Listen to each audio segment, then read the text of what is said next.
हम वास्तव में मिल्की वे को पूरी तरह नहीं समझते, जबकि हम स्वयं उसी के भीतर मौजूद हैं। इससे पहले कि आप सोचें कि मैं किसी बहुत संकीर्ण विषय जैसे तारों का निर्माण, आकाश गंगाओं का विकास या इसी तरह की किसी जटिल प्रक्रिया की बात करने जा रहा हूं, तो नहीं, मामला वो नहीं है। सच तो ये है कि हमारी अपनी आकाश गंगा के बारे में सबसे बुनियादी बातें भी अब तक रहस्य बनी हुई हैं। उदाहरण के लिए, यहाँ कुल कितने तारे हैं, इसकी मूल संरचना कैसी है, और अधिक सटीक रूप से कहें तो इसकी सर्पिल भुजाएं 2 हैं या 4। सुनने में ये बातें बहुत साधारण लग सकती हैं, लेकिन वास्तव में हम अभी तक इनके निश्चित उत्तर नहीं जानते। तारों की संख्या के बारे में अनुमान लगभग 100 अरब से लेकर 400 अरब तक जाते हैं। ये इस पर निर्भर करता है कि आप गणना की कौन सी विधि अपनाते हैं। जहाँ तक सर्पिल भुजाओं की संख्या का प्रश्न है, वैज्ञानिक पिछले 2 दशकों से 2 भुजाओं और 4 भुजाओं वाले मॉडल के बीच लगातार अपने विचार बदलते रहे हैं, और फिलहाल झुकाव 4 भुजाओं की ओर दिखाई देता है। ये बात समझ में भी आती है। किसी वस्तु को तब देखना स्वाभाविक रूप से कठिन हो जाता है जब आप स्वयं उसी के भीतर हों। खिड़की से बाहर झांककर सामने वाले घर को देखना हमेशा आसान होता है, लेकिन उसी जगह खड़े होकर अपने ही घर को देखना कहीं अधिक कठिन होता है। लेकिन यहाँ एक और रोचक सवाल उठता है, आखिर मिल्की वे के भीतर कितनी आकाशगंगाएं समा चुकी हैं? गाया अंतरिक्ष दूरबीन, जिसे यूरोपीय अंतरिक्ष एजेंसी ने संचालित किया और जिसने हाल ही में अपना 10 वर्षों का मिशन पूरा किया है, उसके अनुसार इसका उत्तर सिर्फ एक नहीं है। इन वर्षों के दौरान गाया ने हमारी आकाशगंगा के तारों का विस्तृत मानचित्र तैयार किया और कुल मिलाकर 3 ट्रिलियन अवलोकन किए। अब जब ये अपनी अंतिम दृष्टि हमारी आकाशगंगा की ओर डाल चुका है, तो इस विशाल डेटा का विश्लेषण जारी है, और इसी डेटा में एक दिलचस्प संकेत मिला है। लगभग 30,000 तारे कुछ अजीब तरीके से गतिमान हैं। वे विपरीत दिशा में चल रहे हैं, मानो वे मूल रूप से इस क्षेत्र के निवासी ही ना हों। मैं हूं एलेक्स मैकलाहन और आप देख रहे हैं एस्ट्रम। आज हम गाया द्वारा एकत्रित किए गए इस विशाल डेटा में गहराई तक उतरेंगे ताकि इस प्रश्न का उत्तर खोज सकें, वास्तव में मिल्की वे ने कितनी आकाशगंगाओं को निगल लिया है। जैसा कि मैंने पहले संकेत दिया, अपनी ही आकाशगंगा का अवलोकन करना आश्चर्यजनक रूप से कठिन है। एक पिछले वीडियो में मैंने बताया था कि असंख्य तारे, तारा समूह और गैस धूल के बादल हमारे दृष्टिकोण को बाधित कर सकते हैं। ये समस्या विशेष रूप से मिल्की वे के समतल के केंद्रीय क्षेत्र में और भी गंभीर हो जाती है, जहां पदार्थ सबसे अधिक सघन रूप में जमा होता है।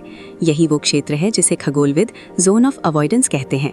दृश्य प्रकाश इस क्षेत्र को आसानी से भेद नहीं पाता, इसलिए वैज्ञानिकों को इसके पीछे छिपी संरचनाओं को देखने के लिए अन्य साधनों जैसे कि एक्सरे का सहारा लेना पड़ता है। यदि हम पहले वाले घर के उदाहरण पर लौटें, तो कल्पना कीजिए कि हम अपने शयन कक्ष में बैठे हैं और पूरे घर की संरचना को समझने की कोशिश कर रहे हैं, लेकिन सामने की दीवारें हमें किसी दूसरी दीवार या कमरे को देख नहीं देती। समस्या को और जटिल बनाता है किसी तारे से पृथ्वी की दूरी का निर्धारण।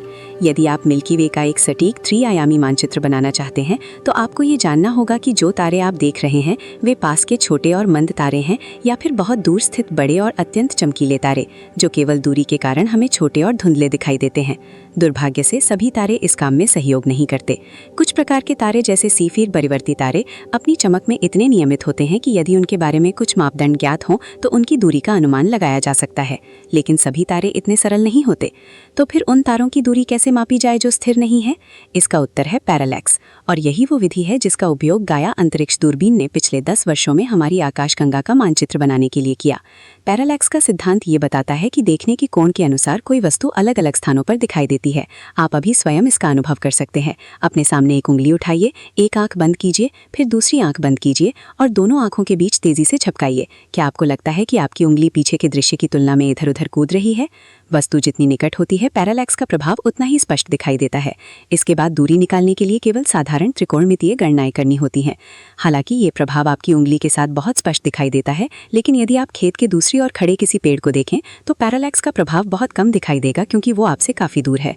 वस्तु जितनी दूर होती है, पैरालैक्स की मदद से उसकी दूरी मापना उतना ही कठिन हो जाता है और परिणाम भी कम सटीक हो सकते हैं। तो फिर हम इस विधि का उपयोग किसी तारे की दूरी मापने के लिए कैसे करते हैं? इसका रहस्य है अवलोकन बिंदुओं के बीच की दूरी को बढ़ाना। जिस प्रकार आपकी दोनों आंखों के बीच की दूरी किसी वस्तु के पैरालैक्स प्रभाव को निर्धारित करती है, उसी तरह गाया अंतरिक्ष दूरबीन ने तारों को केवल एक बार नहीं देखा, बल्कि पूरे 1 दशक के दौरान उन्हें बार बार अवलोकित किया। इस अवधि में रात के आकाश का स्वरूप बदलता हुआ प्रतीत होता है, ठीक वैसे ही जैसे कि हम इस प्रकार की तेज गति वाली फुटेज में देख सकते हैं, जहाँ समय को 10,000 गुना अधिक गति से चलाया गया हो। 6 सेंटीमीटर की दूरी जो हमारी दोनों आँखों के बीच होती है को आधार रेखा बनाने के बजाय हर 6 महीने में हम पूरे सौरमंडल को ही एक आधार रेखा के रूप में इस्तेमाल कर सकते हैं। हमारी पृथ्वी सूर्य के एक ओर से दूसरी ओर तक अपनी कक्षा में घूमती है और इस गति से ऐसा पैरालैक्स प्रभाव उत्पन्न होता है जिसे हम उन सभी तारों में देख सकते हैं जिन्हें हम आकाश में देखते हैं। इस एनिमेशन में ध्यान से देखिए, तारे मानो छोटे छोटे चक्र बनाते हुए दिखाई देते हैं, लेकिन वास्तव में वे इस तरह नहीं चल रहे होते। असल में ये हमारी अपनी गति का परिणाम है। ये प्रभाव इस कारण उत्पन्न होता है कि हम स्वयं सूर्य के चारों ओर परिक्रमा कर रहे हैं। ये तरीका तारों की दूरी मापने में मदद कर सकता है, लेकिन वास्तव में इससे भी बड़ा एक पैमाना है जिसका उपयोग हम कर सकते हैं, तारों की स्वगति यानी उनका प्रॉपर मोशन। इस स्थिति में हम इन छोटे छोटे लूप्स को नज़रअंदाज कर सकते हैं, क्योंकि यहाँ एक और भी बड़ी आधार रेखा काम में ली जा रही है। केवल हमारे ग्रह की गति, जो सौरमंडल की 2 विपरीत सिरों तक सीमित है, पर निर्भर रहने के बजाय हम इस तथ्य का उपयोग कर सकते हैं कि हमारा पूरा सौरमंडल स्वयं भी आकाशगंगा के भीतर गतिमान है। दरअसल हमारे साथ साथ हमारी आकाशगंगा के असंख्य अन्य तारे भी निरंतर गति कर रहे हैं, इसीलिए हमें सामूहिक गति को एक और भी विशाल आधार रेखा की तरह उपयोग कर सकते हैं, जिससे पैरालैक्स का निर्धारण अधिक व्यापक स्तर पर संभव हो जाता है। सिद्धांत वही रहता है, जो तारे अंतरिक्ष की पृष्ठभूमि की तुलना में स्पष्ट रूप से अधिक गति करते हुए दिखाई देते हैं वे हमारे अपेक्षाकृत निकट होते हैं, और जिन तारों की स्वगति कम दिखाई देती है वे अधिक दूर स्थित होते हैं। इसी पद्धति का उपयोग करते हुए गाया अंतरिक्ष दूरबीन ने लगभग 3 ट्रिलियन अवलोकनों के आधार पर मिल्की वे और उससे भी आगे तक फैले लगभग 2 अरब तारों का अत्यंत सटीक त्रि-आयामी मानचित्र तैयार किया है। लेकिन गाया केवल तारों की गति और दूरी ही नहीं देखता। यूरोपीय अंतरिक्ष एजेंसी द्वारा संचालित इस मिशन का उद्देश्य इन तारों की चमक, तापमान, द्रव्यमान और रासायनिक संरचना का अध्ययन करना भी है। गाया में 2 अत्यंत शक्तिशाली दूरबीनें लगी हुई हैं, जो 2 अलग-अलग दिशाओं से आने वाले प्रकाश को एक विशाल कैमरे की ओर निर्देशित करती हैं। इस कैमरे में लगभग 1 अरब पिक्सल हैं। ये अंतरिक्ष में मौजूद सबसे सटीक कैमरों में से एक है। इसकी रेडियल वेलोसिटी स्पेक्ट्रोमीटर उपकरण के माध्यम से डॉपलर शिफ्ट को मापा जा सकता है, जिससे हमें तारों की गति के बारे में महत्वपूर्ण संकेत मिलते हैं। इसके अतिरिक्त इसमें फोटोमीट्रिक उपकरण भी हैं, जो प्रत्येक तारे के स्पेक्ट्रम से उसकी विशेषताओं, जैसे उसकी रासायनिक संरचना और तापमान के बारे में जानकारी प्रदान करते हैं। यद्यपि 2 अरब तारे उस अनुमानित सैकड़ों अरब तारों की तुलना में केवल एक छोटी सी बूंद के समान है जो मिल्की वे में मौजूद माने जाते हैं, फिर भी ये डेटा समय के साथ हमारी आकाशगंगा का अत्यंत विस्तृत मानचित्र बनाने के लिए पर्याप्त है। और यही समय का तत्व हमें मिल्की वे की खान पान की आदतों को समझने की अनुमति देता है। साल 2013 में जब गाया अंतरिक्ष दूरबीन को अंतरिक्ष में प्रक्षेपित किया गया, तब से ये लगातार डेटा एकत्र कर रहा है। इसके बाद यूरोपीय अंतरिक्ष एजेंसी के वैज्ञानिक इस डेटा को संसाधित करते हैं और उसे बड़े बड़े डेटा पैकेजों के रूप में वैज्ञानिक समुदाय के लिए जारी करते हैं, ताकि दुनिया भर के शोधकर्ता उसका अध्ययन कर सकें। समय का अंतर जितना बड़ा होता है, डेटा उतना ही अधिक व्यापक और सटीक बन जाता है। अधिक समय का अर्थ है अधिक पैरालैक्स मापन। ऐसे 3 प्रमुख डेटा रिलीज अब तक हो चुके हैं। पहला 2016 में, दूसरा 2018 में और फिर 2020 में एक सरल संस्करण जारी किया गया, जिसके बाद 2022 में उसका पूर्ण संस्करण प्रकाशित किया गया। इन डेटा सेटों ने वैज्ञानिकों को ये अवसर दिया कि गाया ने वास्तव में क्या देखा है।